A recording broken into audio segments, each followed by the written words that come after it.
وكفى وسلام على عباده الذين اصطفى أما بعد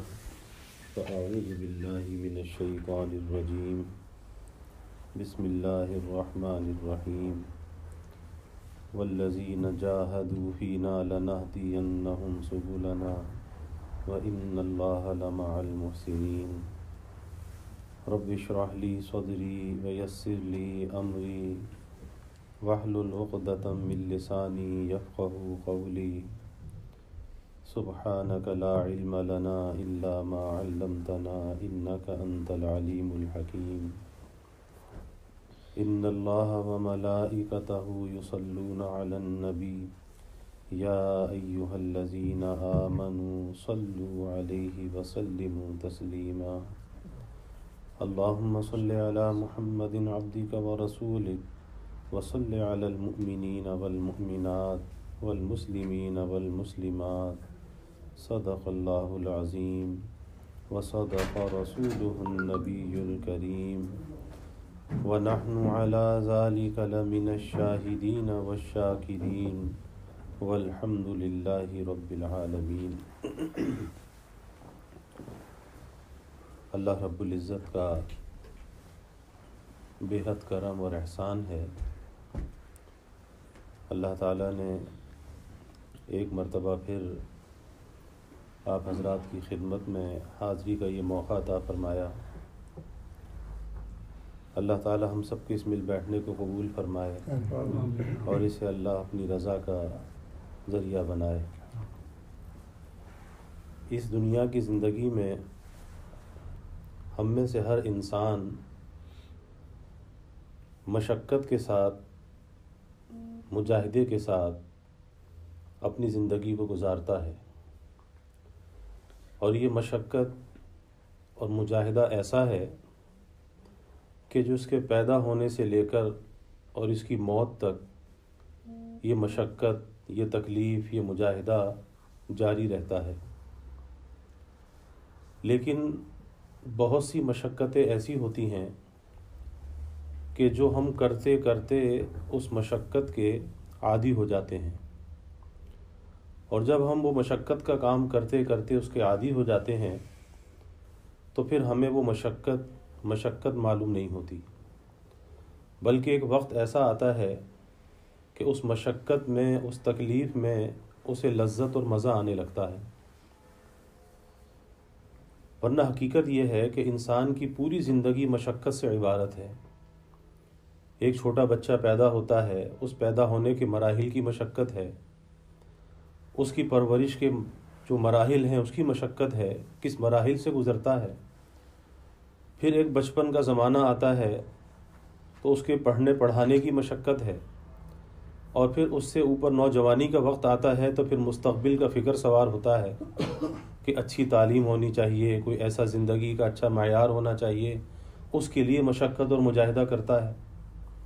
پھر کاروبار اور ملازمت سے وابستہ ہوتا ہے، اس کے لیے محنت اور مشقت کرتا ہے۔ شادی ہوتی ہے تو بیوی اور اولاد کے لیے محنت اور مشقت کرتا ہے۔ پھر دنیا کے اندر آسائش اور راحت کو حاصل کرنے کے لیے محنت اور مشقت کرتا ہے۔ دنیا میں کوئی عزت اور مقام حاصل کرنے کے لیے محنت اور مشقت کرتا ہے، اور یہ مشقت کا سلسلہ چلتے چلتے اسے بڑھاپے کی دہلیز پہ پہنچا دیتا ہے۔ کمر اس کی جھک جاتی ہے، ہڈیاں اس کی جواب دے جاتی ہیں، لیکن اس کے باوجود چلتا رہتا ہے۔ کہیں صحت حاصل کرنے کی مشقت، کہیں کسی دکھ اور تکلیف سے بچنے کی مشقت ہی مشقت ہے۔ لیکن انسان ہے کہ ان مشقتوں سے گزرتا ہے، اس کا عادی ہوتا ہے۔ تو پتہ یہ چلا کہ ہم میں سے ہر انسان مشقت کا عادی ہے اور مشقت کے مراحل سے وہ گزر رہا ہے۔ اب ایک مشقت تو دنیا کے لیے ہے اور ایک مشقت اپنی آخرت کے لیے ہے۔ تو دنیا کے لیے تو ہم میں سے ہر انسان ان مشقت کے مراحل سے گزرتا رہتا ہے، اور یہاں تک پھر نوبت آتی ہے کہ اس مشقت میں بھی اسے لذت اور مزہ آنے لگتا ہے، کیونکہ اس کی کچھ فوائد، کچھ ثمرات وہ دیکھتا ہے۔ آدمی نوکری کرتا ہے، اس کے فوائد اسے حاصل ہوتے ہیں، اچھا کھانے لگتا ہے، اچھا پہننے لگتا ہے، اچھے مکان میں رہتا ہے، آگے ترقی ملتی ہے تو اسے عزت ملتی ہے، تو ان چیزوں میں اسے لذت اور مزہ آنے لگتا ہے۔ ایک آدمی تجارت کرتا ہے، کتنی محنت اور مشقت کے مراحل سے گزرتا ہے، لیکن جب اس تجارت کے ثمرات وہ دیکھتا ہے، وہ ثمرات اس کے کھانے پینے میں آتے ہیں، اس کے مکان میں آتے ہیں، اس کی اولاد کو وہ ثمرات ملتے ہیں، فوائد ملتے ہیں، تو اس محنت اور مشقت میں اسے مزہ آنے لگتا ہے، لذت آنے لگتی ہے، اور وہ محنت اور مشقت اسے محسوس نہیں ہوتی، حالانکہ مشقت سے گزر رہا ہوتا ہے۔ تو یہ ساری جو مشقت ہے کس کے لیے ہے؟ دنیا کے لیے ہے۔ لیکن اس کے ساتھ ساتھ ایک مشقت اور بھی ہے، اور وہ مشقت کیا ہے؟ اپنی آخرت کے لیے مشقت ہے، کہ جتنا انسان دنیا کے لیے اپنے کو تھکاتا ہے، دنیا کے لیے جتنا اپنے آپ کو مشقت میں ڈالتا ہے،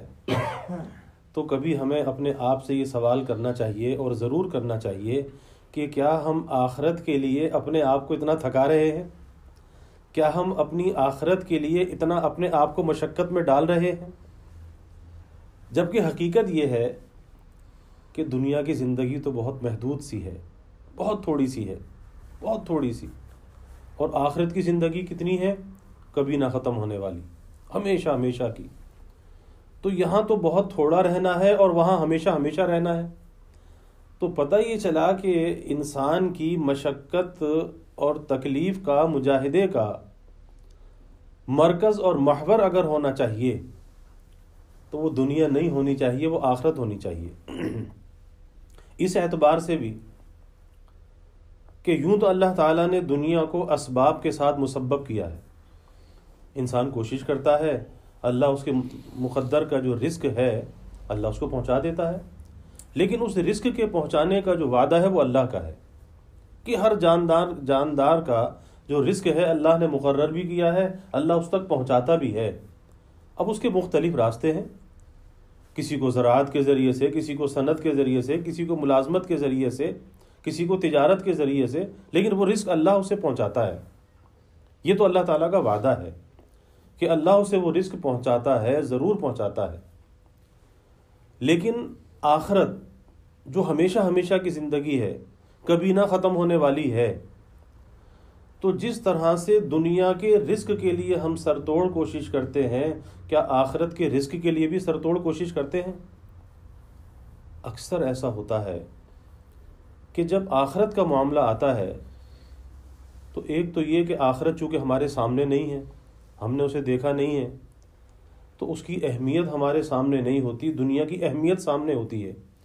کہ دنیا کا کھانا پینا، سواریاں، مکان،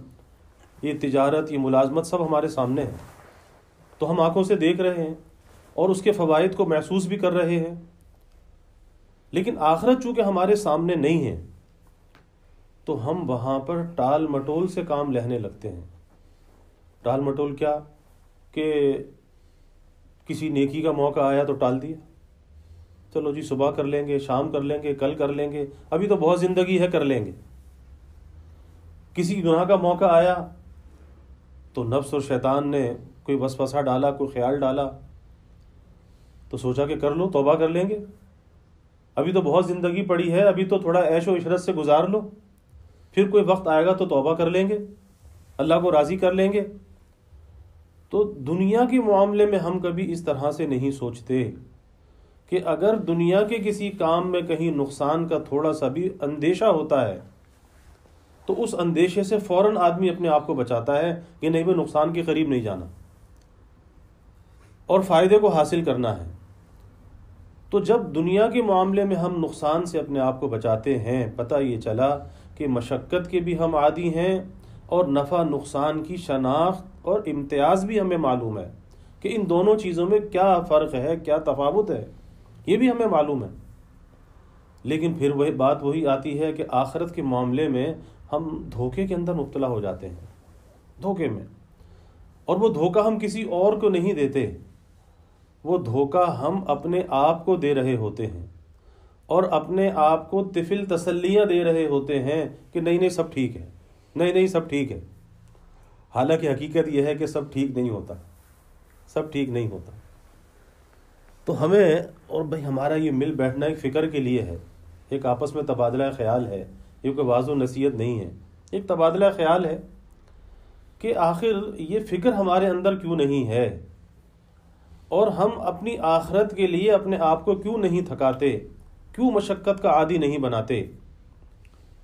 اس کی ایک وجہ تو یہ ہے کہ جیسے دنیا کے کام کے اندر مشقت تو ہوتی ہے، اور جیسے میں نے عرض کیا کہ ہم اس مشقت کے عادی ہو جاتے ہیں، اور کرتے کرتے اتنا اس کے عادی ہو چکے ہوتے ہیں کہ اس میں ہمیں لذت اور مزہ آتا ہے، نوکری میں مزہ آتا ہے، تجارت میں مزہ آتا ہے۔ تو اسی طریقے سے جب نیکی کا معاملہ آتا ہے تو نیکی کے معاملے میں بجائے اس کے کہ ہم اس میں اپنے آپ کو تھکاتے، انتھک محنت کرتے، اور پھر اس کے بعد اس کے فوائد اور ثمرات ہمیں محسوس ہونے لگتے، ہماری نظر ایک چیز پر جاتی ہے کہ جی ہمیں مزہ نہیں آ رہا، نماز پڑھ رہے ہیں تو مزہ نہیں آ رہا، تلاوت کر رہے ہیں تو مزہ نہیں آ رہا، ذکر اذکار میں نوافل میں مزہ نہیں آ رہا۔ تو پتہ یہ چلا کہ وہاں پر ہم مزے کے طالب ہو جاتے ہیں، اور جیسے میں نے مثال عرض کی کہ مزہ تو ملتا ہے، لذت تو ملتی ہے، لیکن لذت جب ملتی ہے کہ جب ایک خاطر خواہ مشقت سے گزر جاتا ہے، اس کے بعد لذت ملتی ہے۔ ورنہ پہلے دن کوئی آدمی نوکری پر جاتا ہے، کس کا دل چاہتا ہے نوکری پر جانے کے لیے؟ اور پہلے دن نوکری پر جانا اسے کتنا مشکل لگتا ہے، تجارت کرنا کتنا مشکل لگتا ہے، لیکن کرتا ہے کہ فائدہ ہے، کرتا ہے۔ بچہ اسکول جاتا ہے، کتنی مشکل سے اسکول جاتا ہے، مکتب میں جاتا ہے، لیکن جاتے جاتے عادی ہو جاتا ہے، ایک وقت آتا ہے کہ شوق سے بستہ اٹھا کے چلا جاتا ہے۔ تو جتنا ہم وہاں پر مشقت کر کے ان چیزوں کے عادی ہوتے ہیں، پھر اس کے فوائد ہمیں حاصل ہوتے ہیں، پھر اس میں لذت اور مزہ آنے لگتا ہے، جو کام پہلے مشکل نظر آ رہا تھا۔ تو اسی طریقے سے ہم یہاں پر اس منزل تک بھی نہیں پہنچ پاتے کہ کچھ مشقت سے تو اپنے آپ کو گزاریں، کچھ مجاہدے سے تو اپنے آپ کو گزاریں۔ یہاں پر ہم پہلے دن سے لذت اور مزے کے طالب ہو جاتے ہیں، اور ظاہر ہے کہ عمل سے جو مقصود ہے، کسی بھی نیکی سے جو مقصود ہے، وہ لذت اور مزہ نہیں ہے۔ نیکی سے جو مقصود ہے وہ اللہ کو راضی کرنا ہے، چاہے وہ مزے کے ساتھ ہو یا بلا مزے کے ہو۔ اور جو نیکی بلا کسی مزے کے ہوتی ہے اس میں مشقت زیادہ ہوتی ہے، کیونکہ دل نہیں چاہ رہا لیکن کر رہا ہے۔ تو جو بلا کسی مزے کے ہوتی ہے، بلا کسی لذت کے ہوتی ہے، اس میں مشقت زیادہ ہوتی ہے، اور جب مشقت زیادہ ہوتی ہے تو اجر و ثواب بھی زیادہ ہوتا ہے۔ تو پتہ یہ چلا کہ اللہ تعالیٰ اس کے مزے کو روک کر، ورنہ تو اللہ تعالیٰ چاہیں تو مزہ بھی دے دیں، لذت بھی دے دیں، اس کے مزے کو روک کر اللہ تعالیٰ اس کے اجر و ثواب کو بڑھاتے ہیں، اور جتنا اجر و ثواب بڑھتا ہے اتنا اللہ تعالیٰ کا قرب بڑھتا ہے، اللہ سے قریب ہوتا ہے۔ تو یہ جو ہے کہ جی مزہ، کیونکہ بہت سے لوگوں کی یہ کیفیت ہے کہ تلاوت کا کہا جائے، ذکر اذکار کا کہا جائے، اور یہ سب چیزیں کس لیے ہیں؟ یہ سب چیزیں اس لیے ہیں تاکہ ہماری زندگی کے اندر ایک استقامت آ جائے، اور ایک ایسا ٹھہراؤ زندگی کے اندر آ جائے کہ نیکی پر ہم جمنے لگیں اور گناہوں سے ہم بچنے لگیں۔ اس لیے ہے کہ بھئی ذکر کرو، تلاوت کرو، اللہ کو راضی کرو، نیکی کا اہتمام کرو۔ کس لیے؟ کہ ان ساری چیزوں سے انسان کے اندر ایک ہمت اور تقویت اسے حاصل ہوتی ہے۔ لیکن بات وہی ہے کہ کرنا ہے مشقت کے ساتھ، کرنا ہے مجاہدے کے ساتھ، تکلیف کے ساتھ، اس کے اندر مزہ نہیں ہے۔ تو مزے کا طالب کبھی انسان کو نہیں ہونا چاہیے، بلکہ اسے آخرت کا طالب ہونا چاہیے اور اپنے مولا کا طالب ہونا چاہیے، مزے کے لیے نہیں۔ کیونکہ اگر مزے کے لیے عمل کیا اور مزے کے لیے ہی کرتا رہا تو ظاہر ہے کہ اس کے اندر مشقت تو ہے نہیں مزے والے عمل میں، اور جب مشقت نہیں ہے تو پھر اللہ سے اجر و ثواب کس بات کا لے گا؟ اس لیے بہت سے لوگ نیکی کو اس لیے چھوڑ دیتے ہیں چند دن کی، اور چند دن کے بعد چھوڑ دیا، کیا جی تلاوت بھی چھوڑ دی، ذکر بھی چھوڑ دیا، اور بعض اوقات یہاں تک نوبت آتی ہے کہ لوگ نماز بھی چھوڑ دیتے ہیں، نماز بھی چھوڑ دیتے ہیں۔ کس لیے؟ کہ جی مزہ نہیں آ رہا تھا۔ اور یہ جو جتنے ذکر اذکار کی پابندی ہے، نوافل کی پابندی ہے، تو یہ ذکر اذکار کی پابندی، یہ نوافل کی پابندی، یہ سب کچھ اس لیے ہے تاکہ اس کے فرائض اور واجبات جو ہیں اس کی حفاظت رہے۔ اور اس کے اندر کسی قسم کی کمی نہ آنے پائے فرائض اور واجبات کے اندر، اور یہ اس کے گرد جو ہے حفاظت کے حصار ہیں۔ اور جب ہم ان چیزوں کو چھوڑتے ہیں تو گویا کہ ہم اپنے ان فرائض اور واجبات کو غیر محفوظ کرتے ہیں، اور ایک وقت ایسا آتا ہے کہ شیطان اس پر بھی وار کرتا ہے اور وہ فرائض اور واجبات کو بھی چھڑا دیتا ہے۔ کیونکہ شیطان کبھی براہ راست یہ نہیں کہتا کہ نماز نہیں پڑھ، وہ یہ نہیں کہتا،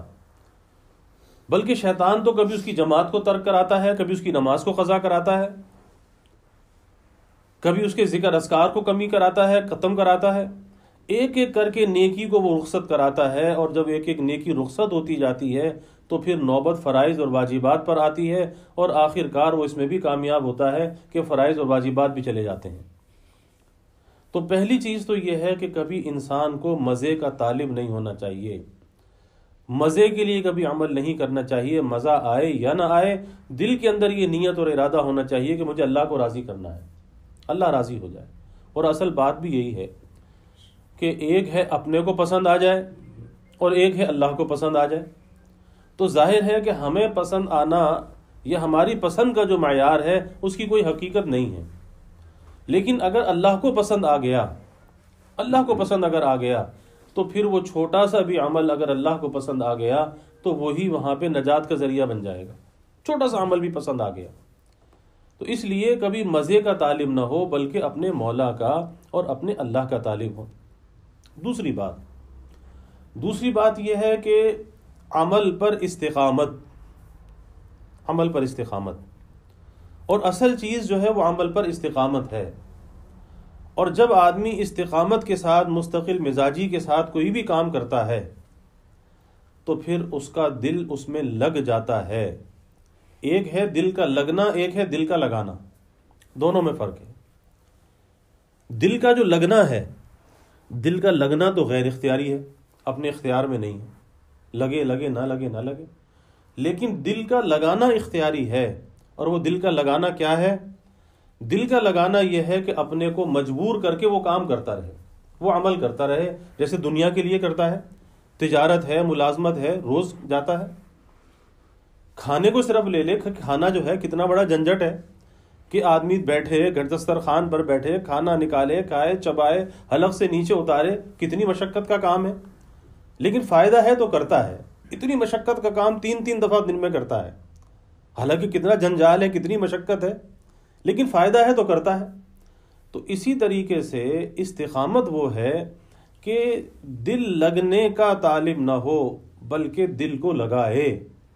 اور جب دل کو لگانے کی کوشش کرتا ہے تو لگاتے لگاتے دل لگ جاتا ہے، اور پھر وہ کیفیت ہو جاتی ہے کہ جب دل لگاتے لگاتے، چونکہ مشقت سے گزرا ہے، مجاہدے سے گزرا ہے، اب جب اس مشقت اور مجاہدے سے یہ گزر گیا اور اس نے محنت کر کے دل کو لگا دیا، دل لگا لیا، اب وہ چیز اس سے ہٹنے والی نہیں ہے، وہ چیز اس سے چھوٹنے والی نہیں ہے، کیونکہ مشقت کے بعد وہ چیز حاصل ہوئی ہے۔ بعض لوگوں کے ذہن میں یہ بات ہوتی ہے کہ حکیم الامت حضرت تھانوی رحمۃ اللہ علیہ نے بھی اپنے ملفوظات میں یہ بات بیان کی کہ بہت سے لوگ اس بات کے طالب ہوتے ہیں کہ کسی کی دعا سے ہمارا کام بن جائے، کسی کی توجہ سے ہمارا کام بن جائے، لیکن ہمیں کچھ نہ کرنا پڑے۔ تو یاد رکھیے، حضرت اس کی مثال یہ دیا کرتے تھے کہ کسی کی توجہ سے اگر کام بنا، یعنی کام بننے سے کیا مقصد کہ بس طبیعت خود بخود نیکی پر چلنے لگے اور گناہ سے طبیعت خود بخود ہٹ جائے، یعنی ہمیں کوئی مجاہدہ کو مشقت نہ کرنی پڑے۔ تو حضرت اس کی مثال یہ دیا کرتے تھے کہ بعض اوقات ایسا ہوتا ہے کہ اللہ والوں کی صحبت کا اثر ہوتا ہے، ان کی توجہ کا اثر ہوتا ہے کہ طبیعت میں ایک دم تیزی آ جاتی ہے نیکی کرنے کی اور گناہ سے بچنے کی۔ لیکن اس کی کیفیت حضرت نے بیان فرمائی کہ اس کی کیفیت کیا ہوتی ہے۔ اس کی مثال ایسی ہے کہ جیسے کوئی آدمی کسی تنور کے پاس بیٹھا ہے، کتنی سخت سردی ہے، لیکن جب تک وہ تنور کے پاس بیٹھا ہے اس کے اندر ایسی حدت ہے، اسے سردی کا احساس نہیں ہو رہا، اور جیسے تنور کے پاس سے ہٹا تو فوراً اسے سردی کا احساس ہوا، وہ ساری حرارت رخصت ہو گئی۔ اب یہ کس چیز کی طاقت تھی؟ اس کے اندر طاقت موجود نہیں تھی، بلکہ باہر سے کوئی طاقت اس کو مل رہی تھی، اس کی حرارت اسے محسوس ہو رہی تھی، اور وہ سمجھا کہ نہیں، میں تو اتنا طاقتور ہوں کہ مجھے تو سردی میں بھی سردی نہیں لگ رہی، حالانکہ ایسا نہیں تھا۔ اصل طاقت تو وہ تھی کہ اگر کوئی غذا ایسی کھاتا کہ جس غذا کے ذریعے سے اندر اس کی قوت ہوتی، اندر اس کی تقویت ہوتی، پھر اسے سردی کا احساس نہ ہوتا، تو وہ اس کا اپنا ذاتی ہوتا، وہ کسی کا مرہون منت نہ ہوتا۔ اسی طریقے سے کسی کی توجہ سے اگر آدمی کے اندر حرکت پیدا ہو گئی، وقتی چیز ہے، اس پہ استقامت نہیں ہوگی جب تک کہ اپنی کوشش کا دخل نہ ہو، اور کوشش کا دخل ہونا یہی تو مشقت ہے، یہی تو مجاہدہ ہے۔ تو اس مشقت اور مجاہدے کے لیے ہمیں اپنے آپ کو آمادہ کرنا چاہیے، اور بات وہی ہے جو میں نے شروع میں عرض کی کہ جس طرح دنیا کے لیے اپنے کو تھکاتے ہیں، تو اس سے کہیں زیادہ ہمیں آخرت کے لیے اپنے آپ کو تھکانا چاہیے، اس سے کہیں زیادہ اپنی آخرت کے لیے ہمیں کوشش کرنی چاہیے، کیونکہ دنیا میں جو کچھ بھی ہے وہ سب یہیں رہ جانے والا ہے، سب یہیں رہ جانے والا ہے، جو کچھ بھی کیا، لیکن بالآخر سب کچھ چھوڑ کے جانا ہے۔ اور یہاں سے ساتھ جانے والی چیز کیا ہے؟ ساتھ جانے والی چیز جو ہے وہ انسان کا نیک عمل ہے، وہ اس کی نیکی ہے۔ حضرت شفیق بلخی رحمۃ اللہ علیہ، ان کے شاگرد ہیں حضرت حاتم۔ تو استاد نے ایک مرتبہ شاگرد سے پوچھا کہ بھئی آپ میرے پاس اتنے عرصے سے ہو، کتنا زمانہ تمہیں گزر گیا؟ تو کہا کہ مجھے 32 سال آپ کے پاس ہو گئے، 32 سال۔ پوچھا کہ 32 سال میں کیا سیکھا؟ کہا کہ 32 سال میں نے 8 باتیں سیکھی ہیں۔ استاد نے کہا انا للہ و انا الیہ راجعون، 32 سال گزر گئے اور 32 سال میں صرف 8 باتیں سیکھی؟ اچھا بتاؤ وہ 8 باتیں کون سی ہیں؟ تو پہلی بات یہ کہی کہ میں نے دنیا کے اندر یہ دیکھا کہ ہر انسان کا کوئی نہ کوئی محبوب ہوتا ہے، جس سے وہ محبت کرتا ہے، جس سے وہ پیار کرتا ہے۔ اب انسان سوچ سکتا ہے کہ کس چیز سے پیار ہے، کسی کو مال سے، کسی کو جائیداد سے، کسی کو اولاد سے، کسی کو منصب سے، مختلف چیزوں سے انسان کو لگاؤ ہوتا ہے۔ تو میں نے دیکھا کہ انسان کو دنیا میں کسی چیز کے ساتھ محبت ہوتی ہے، چاہت ہوتی ہے، کوئی نہ کوئی چیز اس کی محبوب ہوتی ہے۔ لیکن پھر میں نے یہ دیکھا کہ جب یہ دنیا سے جاتا ہے تو یہ خود تو آگے چلا جاتا ہے، اس کا محبوب دنیا میں رہ جاتا ہے۔ جس چیز سے محبت تھی، جو اس کا محبوب تھا، تو خود تو یہ آگے چلا گیا، اس کا محبوب دنیا میں رہ گیا، تو یہ تو گھاٹے کا سودا ہوا۔ تو فرماتے ہیں کہ اس کے بعد میں نے نیکی کو، نیک اعمال کو اپنا محبوب بنا لیا، نیکی کو، نیک اعمال کو اپنا محبوب بنا لیا، کہ جب میں دنیا سے جاؤں تو میرا محبوب بھی میرے ساتھ جائے، میرا محبوب دنیا میں نہ رہ جائے۔ تو نیکی کو اپنا محبوب بنا لیا۔ پھر دوسری بات فرمایا کہ دوسرا دنیا کے اندر میں نے یہ دیکھا کہ انسان کے پاس جو بھی قیمتی چیز ہے اسے وہ سنبھال کے رکھتا ہے، بڑی حفاظت سے رکھتا ہے، بڑا جمع کر کے رکھتا ہے، جو بھی قیمتی چیز ہے۔ اور پھر یہ ہوتا ہے کہ خود تو چلا جاتا ہے، عیش جو ہے اس کے پیچھے والے کرتے ہیں۔ تو پھر میں نے یہ کیا کہ جو بھی قیمتی چیز میرے پاس آئی، مجھے اللہ تعالیٰ کا قول میرے سامنے آیا، ما عندکم ینفد وما عند اللہ باق، کہ تمہارے پاس جو کچھ ہے وہ ختم ہونے والا ہے، اور جو اللہ کے پاس ہے وہ باقی ہے، اللہ کے پاس ختم ہونے والا نہیں ہے۔ تو میرے پاس جو قیمتی چیز آئی، وہ قیمتی چیز میں نے اللہ کی طرف پھیر دی تاکہ وہ باقی ہو جائے، وہ فانی نہ رہے، ختم نہ ہو، اللہ کی طرف پھیر دی۔ اب یہ کیا چیز ہے؟ یہ ہے آخرت کی یاد، اور یہ ہے آخرت کے لیے کوشش۔ اور بھائی ہمارا دنیا میں آنے کا مقصد بھی یہی ہے کہ ہم جو بھی مشقت ہے، جو بھی محنت ہے، اس مشقت اور محنت میں ہمیں دیکھنا چاہیے کہ دنیا کا حصہ کتنا ہے، آخرت کا حصہ کتنا ہے۔ ظاہر ہے جتنا دنیا میں رہنا ہے، دنیا کا حصہ اتنا ہی ہونا چاہیے، اور جتنا وہاں رہنا ہے وہاں کا حصہ اتنا ہونا چاہیے۔ لیکن آج وہاں کا حصہ ہمیں نظر نہیں آتا، سارا حصہ ہمیں دنیا ہی کا نظر آتا ہے۔ آپ دیکھ لیجئے کہ چند لوگ بھی اگر مل بیٹھتے ہیں، تو چند لوگ اگر مل بیٹھتے ہیں تو اس میں بھی کوئی دین کا، کوئی آخرت کا تذکرہ، کوئی اعمال کا تذکرہ، کوئی خیر کی باتیں نہیں ہوتی۔ اس میں بھی اغیار کا تذکرہ ہوتا ہے، غیر کا تذکرہ ہوتا ہے، دنیا کے، مال کے، کاروبار کے، جائیداد کے، نہ معلوم کیا کیا تذکرے ہوتے ہیں۔ تو پتہ یہ چلا کہ ہماری سوچوں کا مرکز اور محور اگر ہے تو دنیا ہے، آخرت نہیں ہے۔ اگر آخرت مرکز اور محور ہوتی تو پھر ہماری گفتگو میں، ہماری نشست و برخاست میں اس کا کوئی ذکر تو ہوتا، کوئی تذکرہ تو ہوتا۔ گھنٹوں انسان بیٹھا رہتا ہے، باتیں کرتا رہتا ہے، لیکن وہ باتیں کاروبار کے لیے، دنیا کے لیے، جائیداد کے لیے، کاروبار کو بڑھانے کے لیے، پھیلانے کے لیے، یا پھر غیروں کے تذکرے جس میں کبھی غیبت، کبھی بہتان، کبھی کچھ جس میں سراسر نقصان۔ لیکن کبھی ایسا نہیں ہوتا کہ ہم مل بیٹھ کر یہ سوچیں کہ آج ہم نے نیکی کتنی کی ہے، آج ہم نے کتنا اپنے آپ کو گناہ سے بچایا ہے۔ اور اگر ہم کبھی یہ سوچیں کہ کل ہماری موت اگر آئے تو ہماری موت کیسی موت ہوگی، کیونکہ موت بھی تو ایک مشقت ہے، اور انسان کے لیے سب سے بڑی مشقت اس کی موت ہے، کہ ساری زندگی کا جو انجام ہے اس کی موت پہ ختم ہونے والا ہے، وہ سلسلہ، پھر اس کے بعد کی نئی زندگی شروع ہونے والی ہے۔ تو کبھی یہ بھی تو سوچنا چاہیے، کبھی ہماری گفتگو کا مرکز یہ بھی تو ہونا چاہیے کہ بھئی ہماری موت کیسی ہوگی، ہماری زندگی کیسی ہے، ہماری زندگی میں نیکی ہے یا نہیں ہے۔ آج یہ چیز ہماری زندگیوں کے اندر نظر نہیں آتی۔ یہی وجہ ہے کہ جب ہماری زندگیوں کے اندر یہ چیز نہیں ہے تو پھر ہمارے گھر بھی ان ذکر سے خالی ہیں، ہماری اولاد کے اندر بھی یہ ذکر نہیں ہے۔ ورنہ حقیقت یہ ہے کہ انسان جہاں اپنی تربیت کرے، اپنی اولاد کی بھی یہ تربیت کرے کہ خالی اس کو دنیا نہ سکھائے، دنیا نہ پڑھائے، بلکہ ساتھ ساتھ یہ بھی ہو کہ اس کا ایمان بچا رہے، یہ اپنا ایمان بچا کے قبر تک کیسے لے جائے، اور یہ ایمان ہماری نسلوں کے اندر سلامت رہے،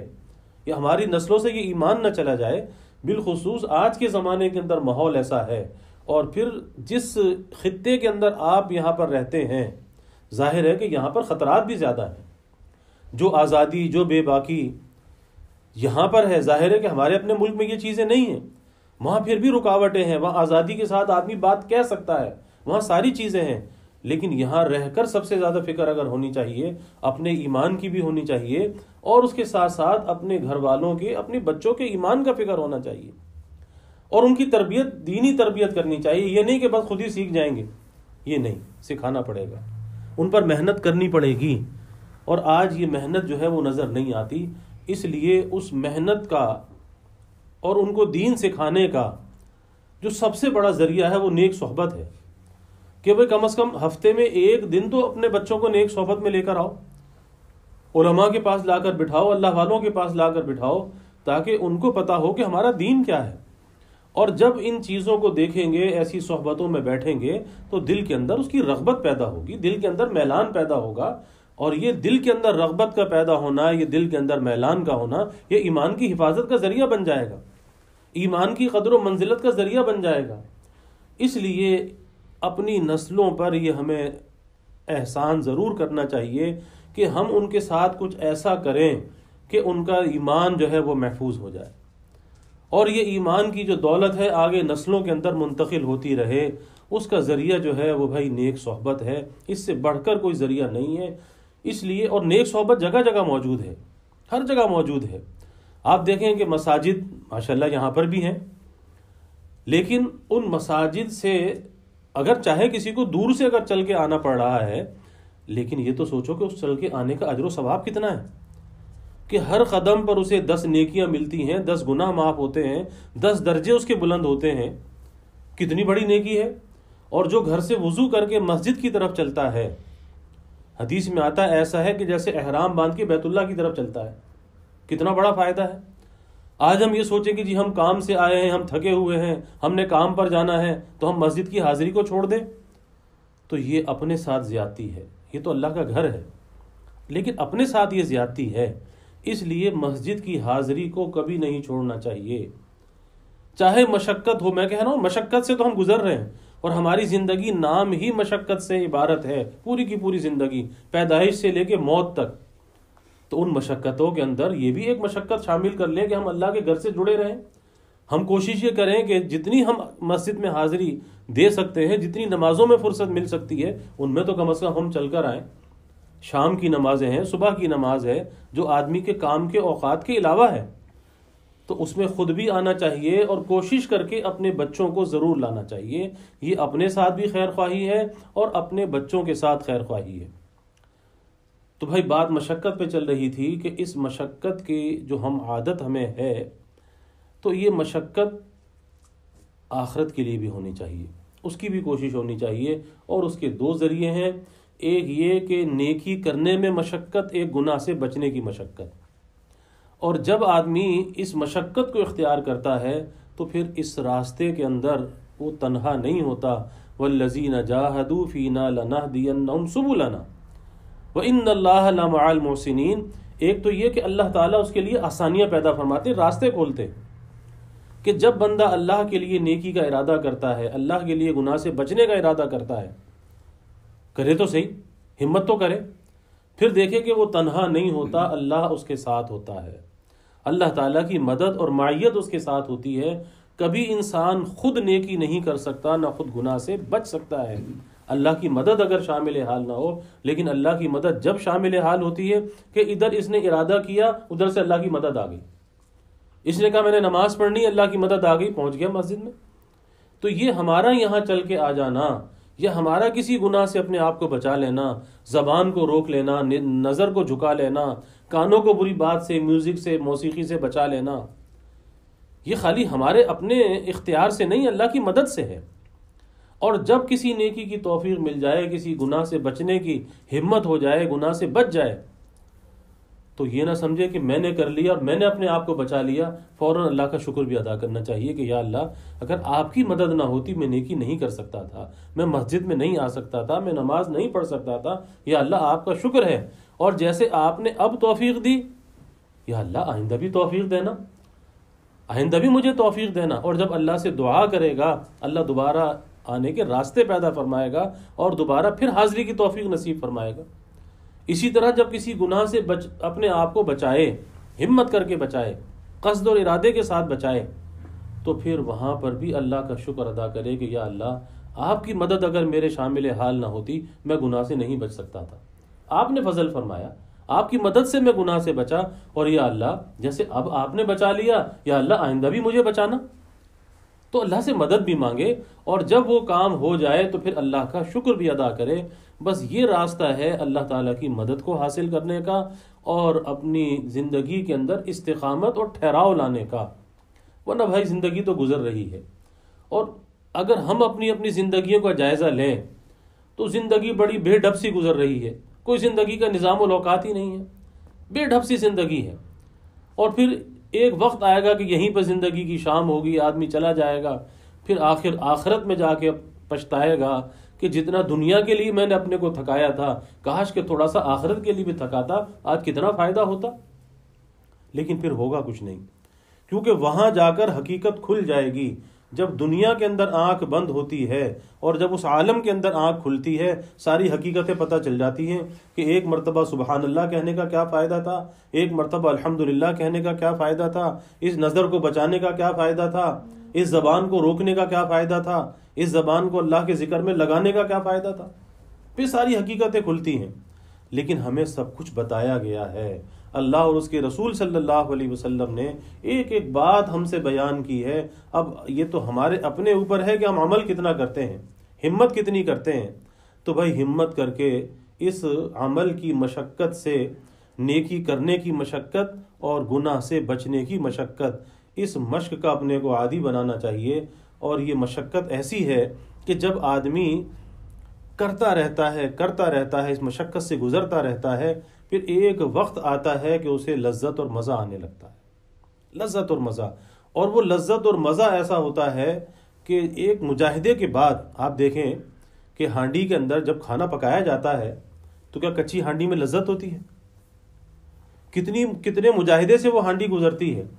کس طرح سے وہ چیز اپنے آپ کو فنا کرتی ہے، گوشت کس حالت میں ہوتا ہے، سبزی کس حالت میں ہوتی ہے، لیکن آخر میں جب وہ پک کے تیار ہوتی ہے تو پھر آخر میں آگے خوشبو اور لذت آتی ہے۔